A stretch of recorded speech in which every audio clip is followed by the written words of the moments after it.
got Matthew Shipley who you brought in. How's that competition going? And I guess you got other guys probably competing too, like Yeah, Vito Cavarusso's in that as well. And those were the three. I thought um, I really felt like Shipley and Vito had a good spring, but just when we got in the stadium, we try to grade them three ways. One is when nobody's around, we call it just charting. There's no pressure, just me, other than me, yelling at them a little bit. And then we go live. So live now they have a rush, and then we do scrimmages. And they were pretty dang good in live and just charting, nobody watching. But in the stadiums, what concerned, they were 50% in the spring. So Ramsey, really excited about him.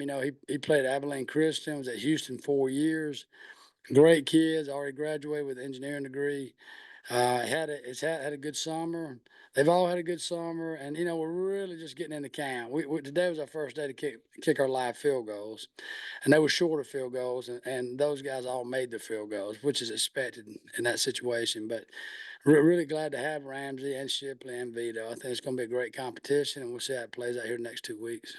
it's obviously the landscape of college football is different. Have you ever had two guys on the same roster that each made 14 field goals last year? Yeah, that's the beauty of the portal, I guess you'd say. But the thing I'll say about both of those guys because they're new here is Ramsey. Last year I think it was 15 of 16, something along those lines. I had 4 over 50, and that's a really a heck of a season. But Shipley, he's had. He didn't have the best holder out in Hawaii last year. He never told me. I'm just watching tape, But man, he made a lot of field goals and hit a game winner. I mean, he did one of those tour deals. He run out there and kick it at the last second. It was a huge field goal in the game. They had a kick blocked earlier in the game. So I think we got some good players, and we'll see who kind of rises to the top. But happy with all of them right now. With Shipley specifically, just how has he responded to this competition with Ramsey coming in? Really, well, I tell you, Matthew's a phenomenal kid. He's a twin, just very well centered. Comes from a great home, and be honest with you, he's never said one word about it. He just knows he has to work and do better, and that's the one thing I was very attracted to with him was his personality. Where do you feel like the return game is? Is Satania probably still mostly in the mix there? Yeah, I mean he's back, and he had a great year last year. I thought we made a lot of strides with him. But we do have some other players here. Jordan Anthony's a kid that's got a lot of speed. He's really probably more of a kick returner than a punt returner. You do have Jalen Braxton, who I think is a good returner as well. Um, been using Monte Harrison back there a little bit, trying him. He's a big kid, punt returner and kick returner. So I'm meeting with him one day in my office, and I'm saying, okay, he's 29. I said he brings that punt returner, and I go, golly, man, you're a pretty big guy. Can you do that? He said, Coach, I play professional baseball. I'm a center fielder. I can track a ball down. So I said, okay, you got a good point. And he's a big kid, but so anyway, we'll see how it all shakes out. But I think we have some really good competition there. And Isaiah is obviously the returning guy, but we're gonna let him compete in camp. You probably saw a lot of reaction to the NFL kicks the other night from the shortened, and who knows, that might come to college one day. Any thoughts Yeah. on what that looked like? The whole reason behind it was last year. I think Trey, you talked about this in college football last year, but the NFL was about 22% on returns last season. And their whole deal is they want to get the return game back in the game of football. So from that perspective, I think it's a good thing.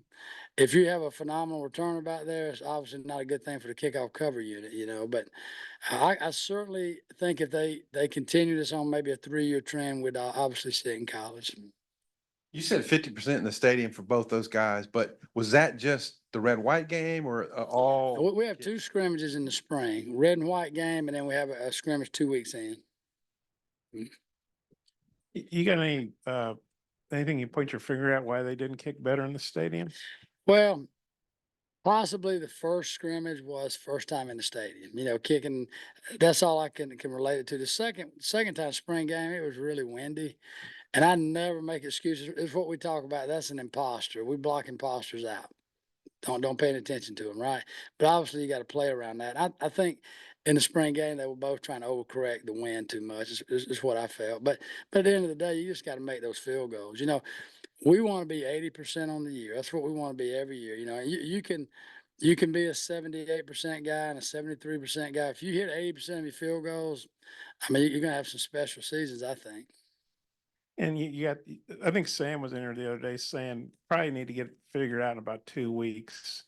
I think that was Yeah. right. I mean, is that enough time for you? And do you feel good that, somebody's gonna figure it out? Maybe more than one of them, but you have to pick Yeah. have a good choice to make. Yes, the tough part now, and I think the kids like this, but they don't. Over the next, like the first 3 days, everybody's got a different snapper and a different holder. Everybody, cause we got 3 apiece, right? And we're gonna do it again the next 3 days, and then we're gonna see how that plays out, and then we'll go to the scrimmage. So that's the tough part right now. But if a guy can continue to make it with a different holder and snapper, it makes you feel better about him. So we're going through that process as we get closer, and it kind of starts showing its face, and we'll start narrowing it down to those guys. But we're giving him every opportunity to be the guy for the next 2 weeks. I guess besides Eli, who's snapping, and is Bale the number one holder? Who else is holding? Yes, so Bell's holding, Dubwig's holding, who's a guy here from Arkansas, from over in Little Rock, Conway, close to Conway area, and Charlie Vondermeeden would be our other holder. He came here as a kicker, but because he's young, I'm just going to work him mainly at holding and punting this year to kind of get us through the year. But and Devin Bell, he's having a really good camp so far, and so is Dubwig. I mean, they're both solid punters. And I'm real pleased with them. I'm really expecting a good year out of those two guys. Yeah, Coach, sticking with the punters, how surprised were you when Max decided to leave, and then how confident are you? You mentioned it right there with Devin, filling in behind him. Yeah, don't talk really a lot about kids that leave. I'm sure y'all hear that all the time, but I think it's part of the game. He's a great kid. And I think an opportunity to play with his brother had something to do with it. But when he left, I had great peace. I really did, because those two guys, man, they're both good punters, and they have really competed. And I didn't feel like there'd be drop off though. I really felt like we had a great punter in Devin Bell. My biggest concern now is just getting Dub ready. Dubwig, call him Dub.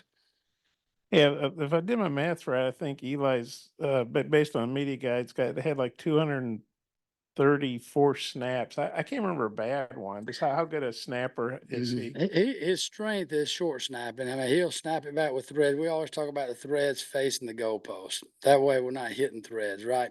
He's really good. I mean, in camp, and probably the first 30 snaps at camp, he's missed maybe 3 threads, which is really hard to do. But I don't know if y'all remember his freshman year, when the Ole Miss game breaks his hand. And that was like game 9 or 10. It's late in the season. But and they would bring the wood, but he just kept snapping. So he's a consistent kid. He's a tough kid, and he's been a really good long snapper for us. And we've been happy to have him here. And then I don't know if you thought about this. You're the one holdover survivor, whatever you want to Yeah. call for Sam's first staff. And I know you guys were obviously together in Georgia. Kind of what do you think is the key to that longevity? Well, I didn't know Sam before I went to Georgia, and we became neighbors. And you could stay at Georgia, and we were going to win there. Things were heading the right direction. But Sam just was always, if I get the job, you're going to come with me. And I always told him I would, knowing, not sure if I would or wouldn't, right? But he comes up after the SEC championship game. He says, "Hey, Coach, I'm going for go take the job. You coming?" I mean, it was like a 10-second conversation. He was out the door. I said, "Oh, I'm coming." So we go to the Sugar Bowl. Sam's obviously not there, and I mean, the night after the Sugar Bowl, which ended about 11:30, he said, "I'm calling Kirby right now, and I'm telling him you're coming." I said, "Could you wait until we get back and call him so I ain't got to ride on the plane with him tomorrow?" He said, "No, I'm doing it right now." So I had to deal with that night and the next morning. But I really enjoyed working for Sam. I think he's a good person, obviously, but I think he's a great football coach, and he just loves this place. When we were at Georgia, he always kept a picture of Arkansas on a screen in his office. And at the time, I'm not thinking Arkansas, but that was just part of his love for the state of Arkansas. So Have you seen any changes in Devin, just maybe mentally, since Max is kind of gone and he's the Yeah. number one guy? yeah, I think the biggest thing with Devin, he probably feels like the world has been lifted off his shoulders. He's not having to compete with Max anymore. Those two really good punters. But man, he is just and Devin's always been a very energetic kid. But he's becoming a real leader for us, and I just hope that kind of carries into the season. And he started off with a really good camp so far. Been pleased with him. Sam has told us that you kind of prefer having a separate guy that kicks field goals and does kickoffs. And then, Cam Little kind of made that up, asserted himself as doing both. Just what is behind that? Maybe the desire to have two Yeah. separate guys. Well, when I was at Auburn, Daniel Carlson did both. When I'm at Georgia, Rodrigo did both. Rodrigo Blankenship. When I came here, I knew we had to have one because we're going to cover some really good teams. So that's where I found Vito Cavaruso. He had a big leg in high school, and I worked him out he wasn't very good, but he showed up and it has been really good for us. But, we've been blessed. Well, I was blessed at Georgia, been blessed here. We've had phenomenal kickoff guys. And when you don't have one, it can get you if you're playing a really good returner. So I'm not necessarily in favor of splitting them. I'm fine with one guy doing it. I just want the best guy to do it. And how I've always done it, you got to win it in camp. You got to win it these 2 weeks right here. And Cam could have never been the kickoff guy as a freshman. He just wasn't there. His strength wasn't there. And man, last year he had a great year. And he told me he felt like he got a lot stronger in the weight room and been developed. And he said, Coach, I'm gonna win this job. And he did. Does anything change with what you guys do during fall camp with the kickers because it's a competition, like more kicking in the stadium or, more high pressure situations, Yeah. something like that? Well, y'all probably don't believe me this, but I'm telling you, when Cam was here, we made him compete every year for the job. It was not his, and he knew he had to win it in camp. I know that sounds crazy, but that's how we do it. But with this new crop of guys, I definitely gonna spend a little bit more time in the stadium because y'all asked about the spring game. I feel like this spring we didn't get enough time in the stadium, and it's a little different on the far end with the wind, the way it plays out.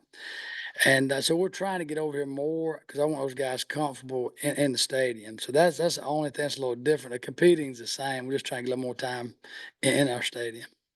Yeah, Vito, does he kind of have the inside track on the kickoff job or? Well, they're competing again, right? But obviously he started here for 2 years. If I don't know if y'all remember this, his second year here, he led the nation in touchbacks, right? Around 91%, I believe, on the year. But he has a great leg, and he's also competing for the field goal job as well, which is important to him. So, but it is, and I think we got several guys that are good kickoff guys. It's good competition, but Vito's obviously done it on the field and been very successful doing it. You got a reputation for putting guys in the NFL. Looks like Cam's won the Jags job, I guess, and I think it looks like Bates has won the Lions job. Yeah, that's What crazy. are your thoughts on those guys? Well, Bates, he was headed to Mississippi State on scholarship, which is kind of crazy. I called him. I said, "Come see us." And he has car packed. I said, "Come see us for Friday and Saturday night, or just for Friday night." He comes over. He fell in love with it, and he stayed, and he walked on here. That's what he did. He got a scholarship to walk on here. Now he felt like this was a good situation for him, and he has just continued to work. And he really had a strong leg here, but Cam was just a little bit more consistent, not by a lot. But Bates is really good. Cam's really good. And I'll be honest with you, it's nothing I do. I'm not a guru. I just try to recruit really good players. And if you'll do that, you got a chance to be okay. How happy are you to see? Oh, I'm really happy. Those 3 guys, we have Jay Kamara at Tampa Bay that punted for us at Georgia, Daniel Carlson, this with the Raiders, but those guys all know each other. And this is what I love about Cam. Cam sends me a picture the other day. It's got a picture of him, Bates, and Daniel Carlson together. And then the next day, it's him and Bates, and there was a kid that I prayed through that.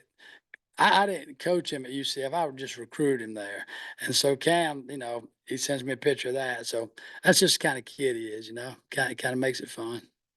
Max as an Aussie had that kind of bag of tricks, different styles of punt, rugby and all. Do y'all do any rugby? Can he do a bag of tricks like Yeah, I mean, he has his tools. We call them tools, not tricks, but I understand what you're saying.